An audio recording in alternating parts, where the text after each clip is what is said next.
Okay, so... Welcome back. Yep, and we was talking about Betty. Ice King's wife, Simon. Fiance, actually. Details. Well, if you notice, there's something in her pocket. It's like an amulet. You can see it at the beginning of the episodes of Adventure Time. If you look at Dr. Princess, there's something in her pocket that matches that. Parasites. Well, no, not brain parasites. From what I saw, it was parasites. Yeah, there's brain parasites. Those hide in the jackets of smart people. Mostly doctors, because apparently they can't tell the difference. Because Finn had one. It's reasonable. Okay. So, it stands to reason that Betty may be Dr. Princess. That's my theory of it. She does look kind of like her. Well, it would make sense, because... But, I mean, the candy people are basically immortal. Yeah. So, what to say that somehow, during all of that, she was mutated into bubblegum. Lost, remember, like Simon did? Yeah, and that's one theory that... And then just, since she's immortal and a scientist, or... Yeah, that's one common theory. Another theory is that Betty may just not have survived the war at all. And that maybe Simon just completely went crazy entirely. Well, not entirely, because he remembers some stuff, which is why he wants to collect he wants to collect princesses, because Betty was, as he called her, his princess. Right. So it was like, One theory I was thinking of was, what if Simon was capturing princesses to protect the jewels from people like the Lich? I think he has a very odd way of doing it. Insane. Well, it's an insane way, but it would work. If he kept all the princesses together, I mean, the Lich would have a harder time, at least, with him protecting them. I want to get back on the jewels later. Okay. But, as for right now, as you said, we talked about it earlier off of the record. You said that the Crown has a personality of his own. Yes. The Crown does have a personality. Yeah. See, if you notice, when Finn put on the Crown, he started jambling on about how he wanted to take over the world with ice. The Ice King never really decides to take over the world with ice, if you notice. No, he just wants... princesses. Exactly. Basically wants his Betty back. Yeah, but the Crown seems to have an agenda of its own. It wants to talk about this new world of snow and ice, and if you watch, it actually cries in one of the episodes on the Shelf of Penitence. Yeah. Yeah. At first I thought it was like a magic shelf or something, but I wasn't sure. Okay. Sorry, we had to pause there. Yeah. Alright, so... You said that the Crown had a personality of its own. It was crying in the shelf of... So, my thing is, because the Crown has its own agenda, I believe the Ice King may not be completely insane yet. There's still that little bit of Simon Petrikov holding off the Crown's ambitions. So he may not have gone entirely crazy. In the alternate timeline, the farm world... So the Ice King is a Simon guy. Simon Petrikov. He's not... Who exactly is Simon? He's, before the Mushroom War, he's a antique dealer. He collected... He was an archaeologist, basically. Details. Collected antiques. Yeah, pretty much. He found the Enchiridion, what he became known as the Hero's Handbook, but I don't actually know what it has inside of it. No one really knows... Well, originally when they found it, it was a book about kissing princesses. And it turned out it actually led to a portal for interdimensional travel. To the Great Prismo, which we'll come back to later. Fun guy, that Prismo. Yeah, I liked him. Oh, yeah. He was fun. Awesome, man. Yeah, hot tub. I want a hot tub. But that's as far as we know. It's the fun fact. He purchased the crown in northern Scandinavia. Scandinavia. Whatever. Yeah. I think people. I have to be anal about it. Okay. Several times over. But during his travels, before Mushroom War, yeah, the end of it, yeah, he did find Marceline. Yes, he found her in a ruined city. A little baby. And there was a comic strip, actually, about that. Marceline was hiding in a cave, and there was a bunch of nukes being dropped all around the world. At that time, though, she was talking about how she was looking for some other place to live, and how she was hoping there was friends there. Maybe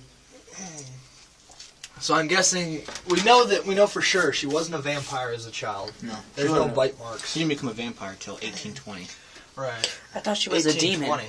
She's as far as we know, Hudson Aberdare, the guy who runs the Nightosphere, which is hell, basically, is a demon, and he is her father.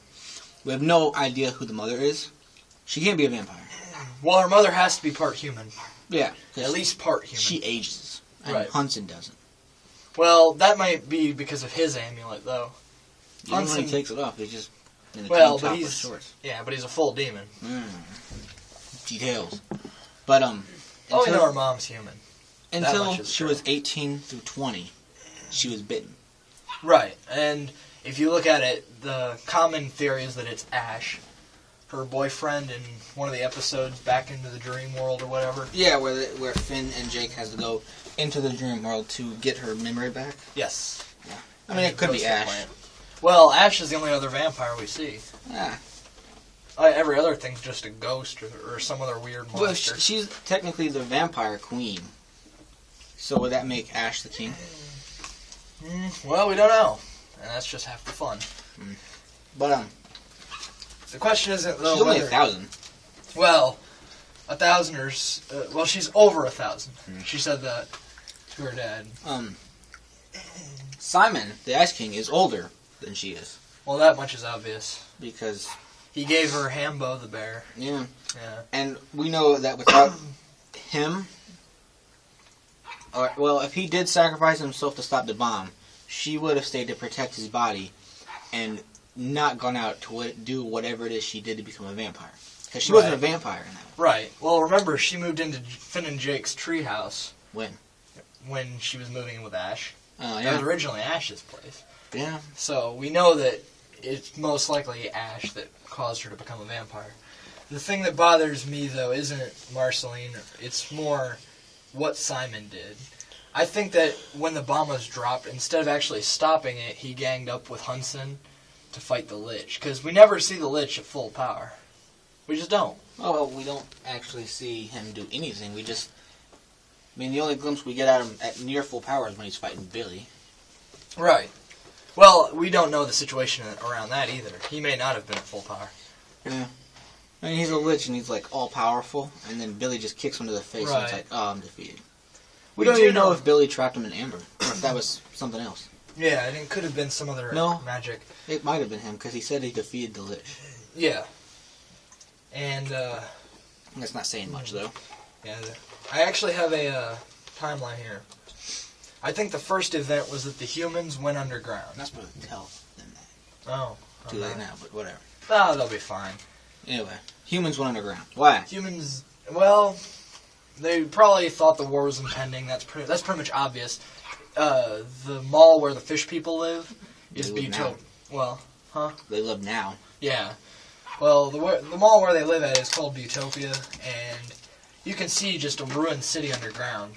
I'm thinking the humans are probably mutated survivors, which is a pretty common belief going around. Do you mean the humans or the humans? Humans, yeah. Actually, they had a war with Love Gloves a while back, and that's what pushed them out.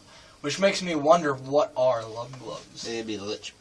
Well, they could be some refuse from the Lich. Remember, the Lich draws his power from plutonium and radioactive refuse. I don't want to get on the Lich just yet, because I have, like, a long list.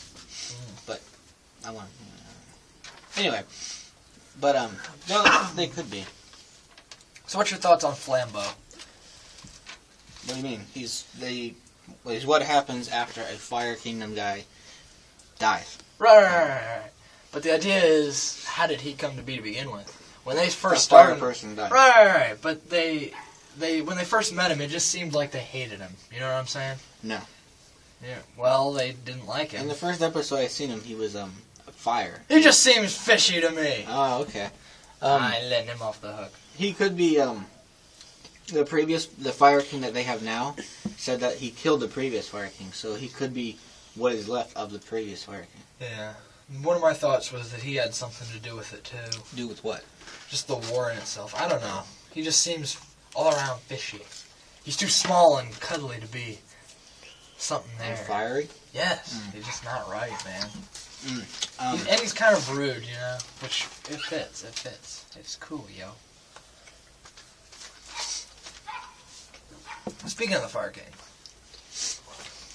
which I probably should get off the topic of, but I won't. Well, we have no idea of how the Fire King came to be. There's nothing in there that says its origins or anything else. Well, one theory that my sister proposed, and she's a big fan of the show, not as into it as I am, but she proposed that some of the Destiny gang